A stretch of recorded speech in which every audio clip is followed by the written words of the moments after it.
अस्सलामुअलैकुम वरहमतुल्लाहि वबरकातुहू। मैं Mohammad Mubashar, welcome to my YouTube channel Mubashar में। तो आज जो हम चीज़ सीखने जा रहे हैं वो है एडोब प्रीमियर प्रो में ऑडियो को सिंक्रोनाइज किस तरह किया जाता है। ठीक है जी। ये क्यों किया जाता है, इसकी वजह ये है कि अक्सर आपके कैमरे का माइक नहीं ठीक होता या आपके पास अच्छा माइक नहीं है, तो आप इसकी जगह मोबाइल से, जिस तरह मैं भी इस वक्त भी अपने मोबाइल से ही अपनी वॉइस को रिकॉर्ड कर रहा हूँ, ये बाद में आप इसे सिंक्रोनाइज कर सकते हैं यानी वर्ड टू वर्ड। ठीक है जी। तो इसका तरीका ये है कि अगर आपके पास अच्छा माइक नहीं है तो आप किसी और चीज़ में अपनी, जिस तरह आपको अच्छा लगे कि क्लियरनेस आवाज़ की हो सकती है, आप उस चीज़ में से रिकॉर्ड करके बाद में आप एडोब प्रीमियर प्रो में ये बहुत अच्छा फीचर है कि आप इसे सिंक्रोनाइज़ कर देते हैं। जब आप सिंक्रोनाइज़ करते हैं तो वर्ड टू वर्ड वो आपकी ऑडियो को मैच कर देता है और आप अपनी ओरिजिनल ऑडियो जो होती है उसे यूज़ कर लेते हैं, और जो कैमरे की जो आपको नहीं अच्छी सही वॉइस लगती है आप उसे डिलीट कर देते हैं। तो ये सीखने से पहले जिन भाइयों ने मेरा यूट्यूब चैनल मुबशर सब्सक्राइब नहीं किया, प्लीज़ सब्सक्राइब करें, लाइक करें, शेयर करें, कमेंट करें और बेल के आइकन को ज़रूर दबा दें ताकि मेरी आने वाली हर लेटेस्ट वीडियो का नोटिफिकेशन आप तक पहुंचता रहे। शुक्रिया। तो स्टार्ट करते हैं। बिस्मिल्लाहिर्रहमानिर्रहीम। हम पीसी की स्क्रीन पर आ चुके हैं। तो मेरा एडोब प्रीमियर प्रो पहले से ही ऑन है, अगर किसी का ऑफ है तो आप ऑन कर ले। ठीक है जी। सबसे पहले आपने यहाँ अपनी वीडियो को इंपोर्ट कर लेना है या ड्रैग एंड ड्रॉप कर ले, वो आपकी मर्जी। मैंने यहाँ अपने फोल्डर में वही जो वीडियो क्लिप है मैं उसे ही एडिट कर रहा हूँ। ठीक है जी। तो मेरे पास यहाँ एक मोबाइल की ऑडियो रिकॉर्डिंग पड़ी हुई है और ये मेरे कैमरे की रिकॉर्डिंग है। अगर मैं इसे प्ले करता हूँ तो आपको इसके पीछे बहुत ज़्यादा शोर नज़र आएगा। मोबाइल से ही अपनी वॉइस को रिकॉर्ड कर रहा हूं। एक नॉइस काफ़ी ज़्यादा आपको, इसके पीछे एक काफ़ी ज़्यादा नॉइस महसूस हो रही होगी। अक्सर जिनके पास नहीं भी है, जो कैमरा यूज़ करते हैं, वो देख सकते हैं कि उनके ऑडियो में बहुत ज़्यादा शोर आ रहा होता है, नॉइस आ रही होती है। तो इसलिए मैंने इसे मोबाइल से किया ताकि मेरी आवाज़ क्लियर हो। ठीक है जी। तो मैंने इसे यहाँ ड्रैग एंड ड्रॉप कर लिया। ड्रैग एंड ड्रॉप करने के बाद मैंने क्या करना है, अपनी वीडियो को यहाँ ड्रैग एंड ड्रॉप किया टाइमलाइन में। ठीक, और यहाँ से इस ऑडियो को भी ड्रैग एंड ड्रॉप कर लिया। अब हमने इसे सिंक्रोनाइज किस तरह करना है, आपने इन दोनों क्लिप्स को पकड़ लेना है, यानी आपका वीडियो, ठीक है जी, और आपकी ऑडियो दोनों को, यानी एक तो इसके साथ कैमरे की ऑडियो है, एक आपकी न्यू ऑडियो है जो आपने अपनी अलग से रिकॉर्ड की है। ठीक है, आपने इन दोनों को सिलेक्ट कर लेना और राइट क्लिक करना है। यहाँ पर ऊपर आपके पास ऑप्शन आएगा सिंक्रोनाइज का, आपने इस पर क्लिक कर देना है। उसके बाद यहाँ पर आपको ऑप्शन आ रहा है क्लिप स्टार्ट, क्लिप एंड। आपने इसमें से किसी को भी नहीं छेड़ना। अगर आप स्टार्ट पे कर देते हैं, मैं एक मिसाल आपको दे रहा हूँ, तो ये आपके स्टार्ट पे मिला देगा आपको, और अगर आप एंड पे कर देते हो, एंड से आपकी ऑडियो को मिक्स कर देगा। आपने यहाँ पर ऑडियो पे मिक्सअप कर देना। ठीक है, ऑडियो पे क्लिक कर देना इसको। ठीक है, बाय डिफॉल्ट ये अक्सर स्टार्ट क्लिप पे इन्होंने सेलेक्ट किया होता है, तो आप ऑडियो पे क्लिप पे सेलेक्ट कर लें और यहाँ पर 1 2 लिखा होता है, तो आपने 1 2 नहीं करना, आपने मिक्स डाउन कर देना है। यानी इसके नीचे अगर कोई और भी 3 4 ऑडियोज हों तो वो इसे मिक्स कर देगा।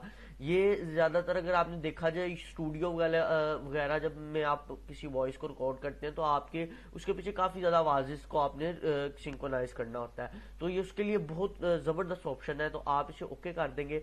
जिस तरह ये ओके करेंगे थोड़ा सा टाइम लगेगा और आपकी ऑडियो को बिल्कुल एक्यूरेट सिंक्रोनाइज कर देगा। अब आप इसे देख किस तरह सकते हैं कि यार ये बिल्कुल एक्यूरेट सिंक्रोनाइज हुआ है कि नहीं। आपने क्या करना है, यहां पर आपके पास ये कर्सर आ रहा होता है जिससे आप अपनी टाइमलाइन को जूम इन जूम आउट कर सकते हैं। ठीक है, इसी तरह ऑडियो का भी आप इन्हें जूम इन जूम आउट कर सकते हैं। अब अगर आप देखें गौर से तो आपको यहाँ पर मैं अपनी ये इसे थोड़ा बड़ा कर लेता हूँ ताकि आपको नजर आ जाए अच्छे तरीके से। ये देखें, जब मैं इसे जूम करता हूँ तो आपको खुद ही समझ लग गई होगी कि इसने किस तरह से सिंक्रोनाइज किया कि वेव टू वेव इसने इसे मैच कर दिया। ठीक है जी। तो इस तरह आप अपनी ऑडियो को सिंक्रोनाइज कर सकते हैं। अगर मैं अब इनको कट करना चाह रहा हूँ, ठीक है जी, मैंने यहाँ पर क्योंकि वेव्स मुझे नजर आ रही है तो मैं वेव्स के मुताबिक इसे कट करना चाहता हूँ। मैं यहाँ पर कंट्रोल के कर दूंगा, शॉर्टकट की है। अगर नहीं किसी को समझ आता तो आप सी बटन प्रेस करें कीबोर्ड का, या यहाँ से मैन्युअली भी जाके आप इरेजर टू सेलेक्ट कर सकते हैं। करने के बाद आपने इसे कट कर दिया, ठीक है, दोनों को, तो ये वहां से कट हो चुके हैं। वैसे बेहतरीन ये शॉर्टकट कीज आप याद करें, कंट्रोल के मुझे अच्छी जबरदस्त की शॉर्टकट की है जिससे आप जल्दी जल्दी काम कर सकते हैं। ठीक है जी। तो ये देखें, अब आपके पास यहां पर भी आपकी ऑडियो कट होगी और आप यहां से भी अपनी वेव के मुताबिक अपनी ऑडियो को कट कर सकते हैं। ठीक है जी। यहाँ पर। ठीक हो गया। कंट्रोल के मैंने कर दिया, और कंट्रोल के करने के बाद अब मैं आपको इसका डिफरेंस सुनाता हूँ क्या है, कि ओरिजिनल ऑडियो में और दूसरी दोनों में क्या डिफरेंस है। मैं इस वक्त कंट्रोल एल कर रहा हूँ, जहाँ आप राइट क्लिक करें तो अनलिंक इन्हें करते हैं। अनलिंक करने के बाद आपकी ऑडियोज अलग हो जाएंगी और वीडियो अलग हो जाएगी। ठीक है, ये क्योंकि दोनों ए मर्ज थी तो अलग अलग हो चुकी हैं। कंट्रोल एल करेंगे तो भी इसकी शॉर्टकट की है। मैं इसलिए मैनुअली भी करके दिखा रहा हूँ, कईयों को याद नहीं रहता इसकी शॉर्टकट की को। अच्छा जी, मैंने ये जो इसकी खराब ऑडियो ये निकाल दी मैंने, और इसे मैंने भी वक्त तौर पे एंड पे ले गया। ये है इसकी जो मैंने अलग से वॉइस को रिकॉर्ड किया है वो है।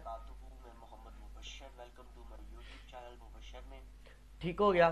तो अब मैं इसको म्यूट कर देता हूँ। ठीक है जी, इसको मैं म्यूट कर देता हूँ, और मैं इस ऑडियो को जो मेरी कैमरे के साथ आई थी ऑडियो वो सुनाता हूँ आपको।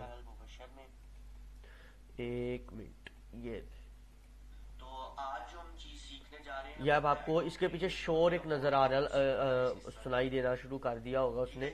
तो ये है सिंक्रोनाइज का बेनिफिट। अगर आपके पास कोई ऐसी जगह पे आप शूट कर रहे हैं जहां पर आपको ऑडियो अलग चाहिए, और इसका ये भी मैं बता दूं कि जो स्टूडियो में सॉन्ग्स वगैरह या नात वगैरह रिकॉर्ड की जाती हैं वो इसी तरह की जाती हैं।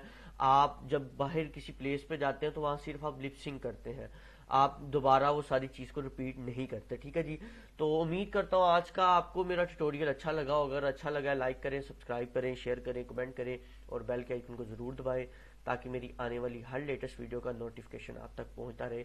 शुक्रिया।